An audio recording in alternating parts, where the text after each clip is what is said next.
Hey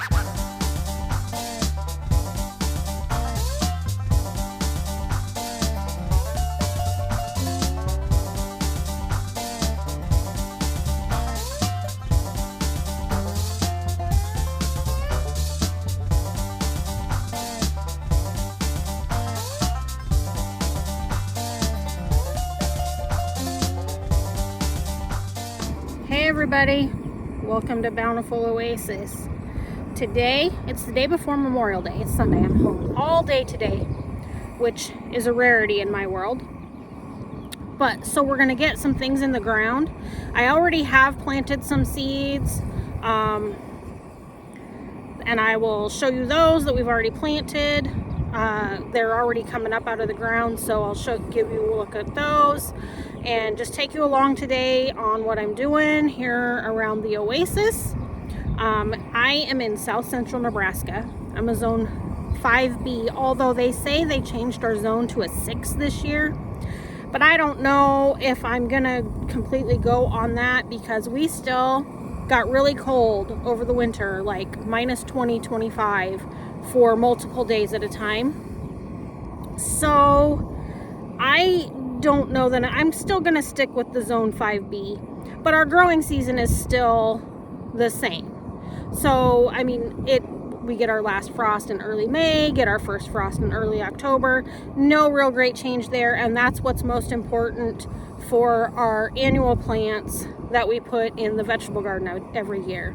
The zone is more important for my perennials that I put in, but we can talk about that another time. But today, we're going to get a few things in the ground and hopefully have a great season in the garden. So when I'm planting my pumpkin seeds, we don't till unless we really have to. So I'm just going to take and I'm going to loosen up this soil and dig down just a little bit. And this is just a little hand garden rake. It works pretty good for loosening up the soil. And then I just take and put one of my pumpkin seeds in there and get it covered. I don't put it more than about an inch in the ground, and make sure, don't pack it super tight, but I make sure the soil has good contact all around, and that's all I do. I'm only putting one seed in because these seeds are brand new this year, so if they were a couple of years old I might put more than one seed, and if a couple of these pumpkins don't sprout, it's not a big deal because we have a lot of plants planted. So we're also going to get some of these tomatoes in the ground. Now, we did buy these tomato plants right here. I normally don't buy many plants. I usually start everything from seed, but for some reason this year my seeds that I started are not doing great. So we did buy a few tomato plants, we bought a few pepper plants, but that's really it other than the perennials we're going to plant later. So I don't know, and I wasn't able to move my trays of seedlings outside this year. The wind here has been atrocious this year. So I've had a hard time doing things the way I normally do. I don't know if it's a soil problem, a water problem, a light problem, a not getting them outside problem. Regardless of whatever it is, we did buy some plants to put in the vegetable garden this year. Just a few. Okay, so what did we buy? I got two kinds of paste tomatoes. I got a Big Mama, and this just says Amish paste on that one. And then for like your regular slicers, your juicier tomatoes, I got some big boys. As you can see, I actually have 2, 4, 6, 7 in this container because there's multiple plants in a couple of the holes. And then we also got a few. We were able to find a few Jet Stars, which I love. They are great producers. So we're gonna make one row of slicers and one row of paste, and hopefully we'll be able to get some sauces and ketchups and stuff made this fall. So I plant my tomatoes on these. We've got these panels staked up in the ground, and Sean has gone over the garden with a weed burner and got all the little weeds out. So hopefully we can have a jump start on that this year. And I do have some cardboard piled up in the garage that we may put down, and we're putting cobs down for mulch again. So every year we get a little better handle on the weeds, but we are an in-ground garden, which makes it a little more difficult. So we are going to plant these Jet Stars first. As you can see, they really kind of need to get in the ground. And the ground is pretty wet. We've been getting rain, but we've also been getting storms this year. It's been a bit of a stormy year. So when I plant my tomatoes, I dig a pretty good, I bury them pretty deep. I mean, tomatoes like to be planted deep in the ground because see those little furry, let's see if you can see it. See how good we can do this. See all of the little hair, like, I don't know, I call it hair. It's like furry pieces that grow along the stem. All of that will root. All of that will turn into roots.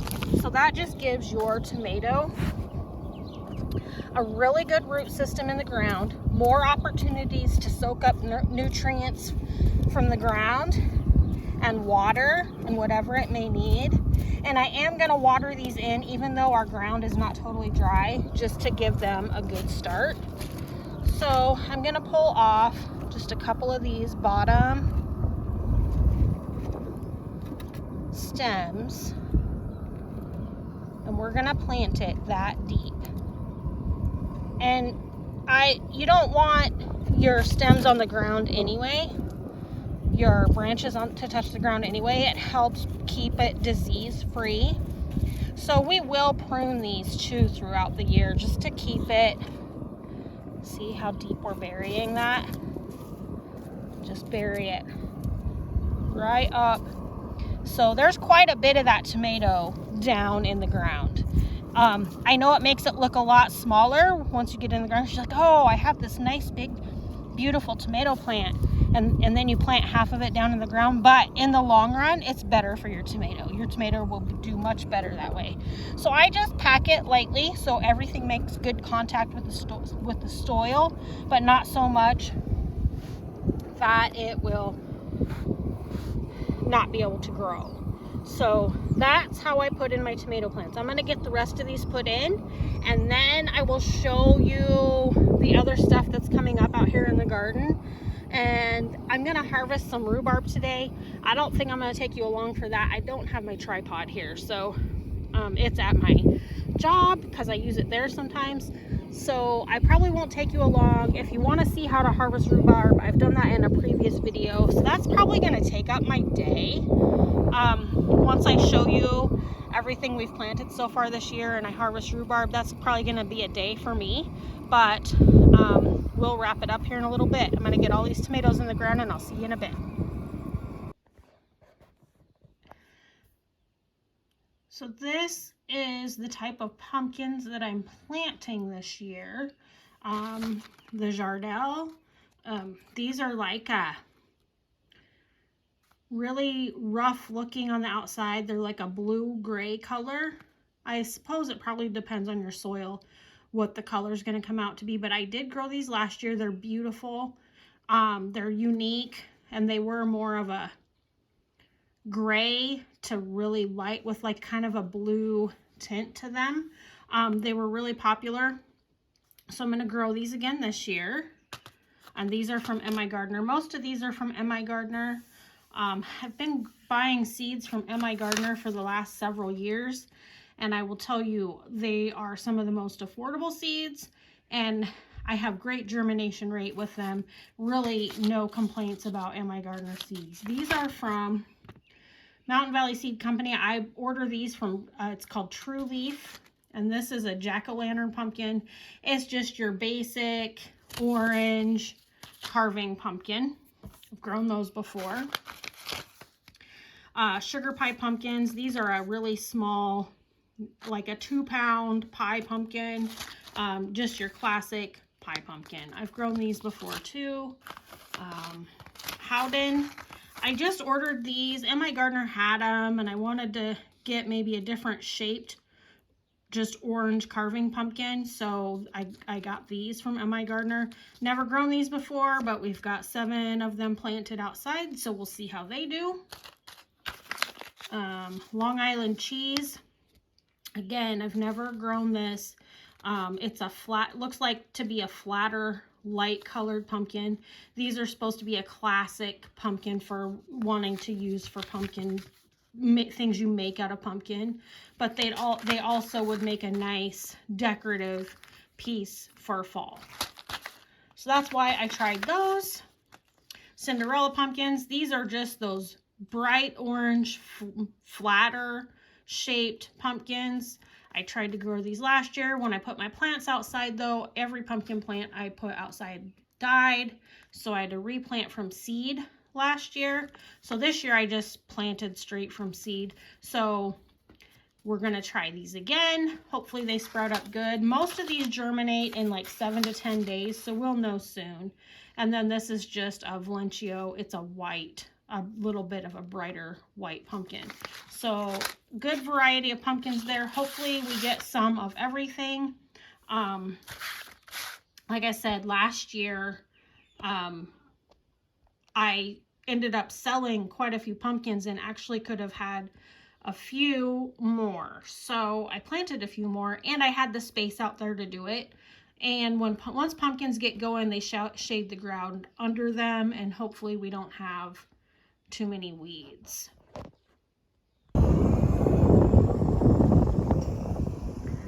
So this is all pumpkins planted, several kinds, and we have a chicken on the loose. We'll get her out later. She's not going to hurt anything just yet, but if it were a little further down the road, I would be more concerned about her.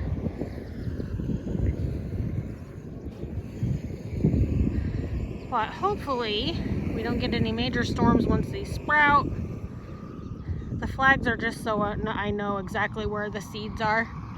I'll pull those out once they start sprouting and I know where they all are.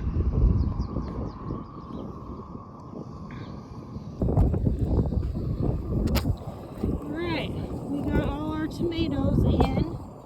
I'm gonna water them in. So we got 2 rows, one of like your juicier slicers and one of paste. And of course, if you don't know the difference, a paste is a thicker, meatier tomato with not as much water content. So I'm going to show you the other things that we've already planted from seed. So this is a row of dark red kidney beans. I like to grow, these will let dry. And I may can some and we will store some dry as well. These will have to be canned in a pressure canner as long as they survive the season. But, so see how tall these are?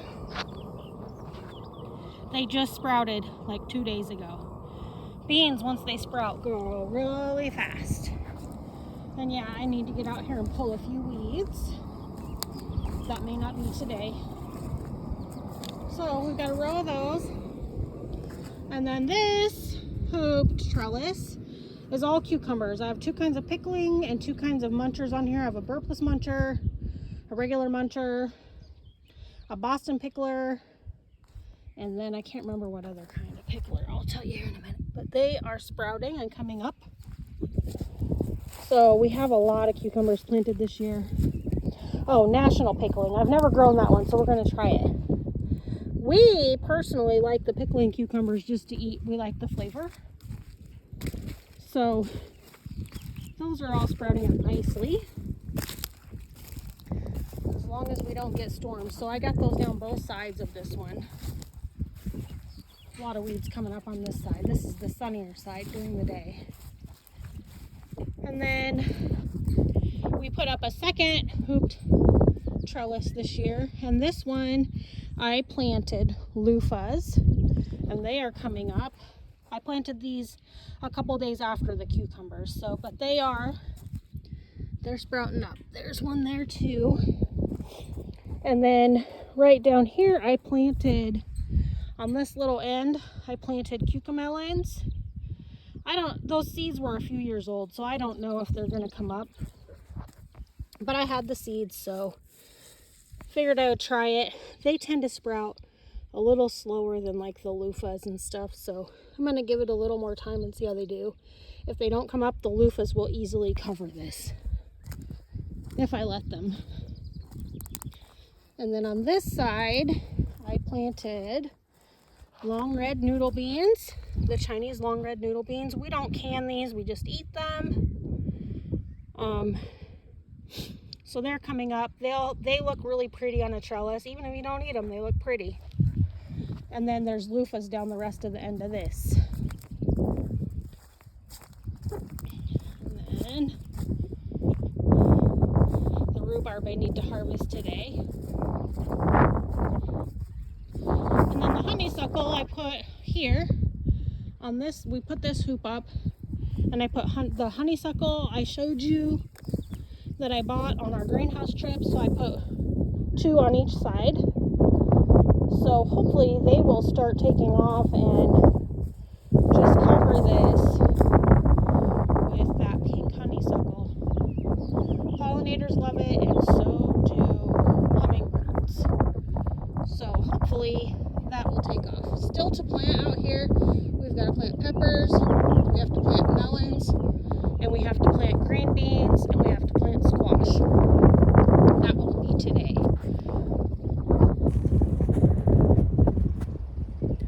That's it for today, guys. Thanks for joining me. I'm going to get my rhubarb harvested and in the freezer, and I'll catch you on the next one.